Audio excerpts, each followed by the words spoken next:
Olá, bom estar aqui com você novamente hoje. Hoje é dia de responder perguntas aí dos telespectadores, de vocês. Recebemos mais uma pergunta, vamos ver quem enviou. Foi a Larissa Paulgarten. Ela diz assim: como saber se estou melhorando minha saúde emocional? Bom, boa pergunta, Larissa. É uma pergunta muito genérica, mas boa pergunta. Um neurocientista diz que saúde mental tem que ver com a capacidade de amar e de trabalhar. Se você percebe que consegue amar melhor as pessoas, especialmente aquelas que são mais difíceis de amar, isso é um ótimo sinal de saúde emocional e espiritual. Lembrando que quando amamos uma pessoa, isso não significa que sentimos o mesmo sentimento igualzinho o tempo todo, porque o amor não é o sentimento, embora tenha que ver com o que sentimos. Você pode amar uma pessoa e em certo momento, em certo dia, você não ter um sentimento ou emoção muito alegre com ela. O sentimento flutua, o amor não. Também podemos pensar que uma pessoa está melhorando a sua saúde emocional quando ela consegue ter as emoções sem deixar que as emoções a tenham. Por exemplo, você pode ter raiva de uma situação ou em relação a uma pessoa, mas não deixar que essa raiva te domine a ponto de agredir essa pessoa com palavras ou até fisicamente. Saúde mental tem, portanto, muito que ver com ter as emoções sem deixar que elas nos tenham. Aliás, o apóstolo Paulo afirma isso quando, inspirado por Deus, ele escreveu numa das suas cartas assim: tenha raiva, mas não peque. Isso está em Efésios, capítulo 4, no versículo 26. Pecar nesse contexto significa machucar você mesmo e outra pessoa, dando mau testemunho de ser um seguidor de Jesus, que é a mansidão em pessoa. Finalmente, uma pessoa demonstra que está melhorando sua saúde emocional quando ela nutre esperança, manifesta gratidão com Deus e com os outros, quando passa a se interessar em ajudar a aliviar o sofrimento de outras pessoas de uma forma altruísta, quando aprende a perdoar com mais facilidade, quando manifesta afeto pelo carinho, abraço, beijo, palavras amáveis, quando vive a sua vida e deixa os outros viverem a dela. A pergunta chegou de Londres, da Inglaterra, enviada pela Denise. Ela diz assim: eu gostaria de saber se irritabilidade, falta de paciência e mudança de humor repentina em idoso indica algum problema. E outra dúvida é, como lidar com a tristeza da saudade? Se possível, mande um beijo para os meus pais, que sempre assistem o programa, que é o Josias e Maria das Graças de Ferraz de Vasconcelos. Oi, Denise, que bom que você assiste esse programa, assim como seus pais também. Então, manda agora aqui uma saudação para o seu Josias e a senhora Maria das Graças. Nós, do Vida e Saúde, desejamos a vocês saúde, confiança em Deus, serenidade, mesmo nesses momentos difíceis como nós vivemos. Denise, a sua primeira pergunta é se irritabilidade, falta de paciência e mudança de humor repentina em idoso significa algum problema. Sim, significa alguma coisa que está perturbando esse idoso, que pode ser algo pontual, específico, focal, psicológico, como um aborrecimento ou preocupação com algum familiar, uma dificuldade financeira, um estresse em alguma atividade social, como na comunidade religiosa onde ele frequenta, uma tensão com algum parente ou amigo. Pode ser também ligado a alguma doença crônica que ele possua e que produz desesperança, ou dor, incômodo com essas características de irritação, impaciência e alteração do humor. Nesses casos, é importante a família observar o que produz o incômodo nele e ver o que pode ser feito para aliviar a situação.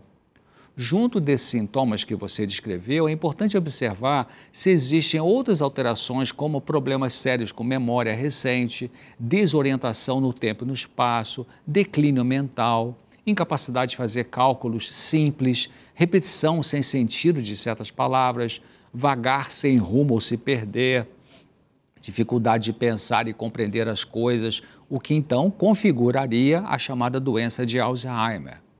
É aconselhável que esse idoso seja avaliado por um médico geriatra ou neurologista clínico. Sua outra pergunta é como lidar com a tristeza da saudade. Pode ser mesmo difícil lidar com a saudade.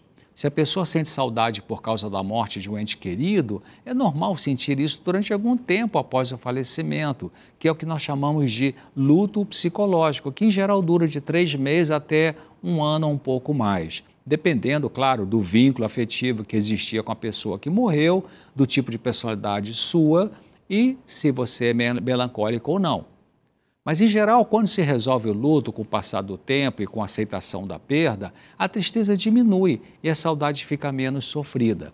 Se a saudade é pelo afastamento físico da pessoa querida, o jeito é fazer contato pelos meios eletrônicos, como celular, telefone fixo, videochamadas e visitas presenciais sempre que possível. Também deve-se verificar se não existe a possibilidade de resolver essa saudade causada pela distância física, fazendo uma mudança para morar perto da pessoa querida. Isso às vezes requer algum sacrifício, é verdade, talvez alguma perda financeira. Porém, o que é mais importante, não é? Desabafe a sua saudade com Deus e com alguém compreensivo. Não deixe que seus pensamentos sigam numa direção que aumentará essa saudade.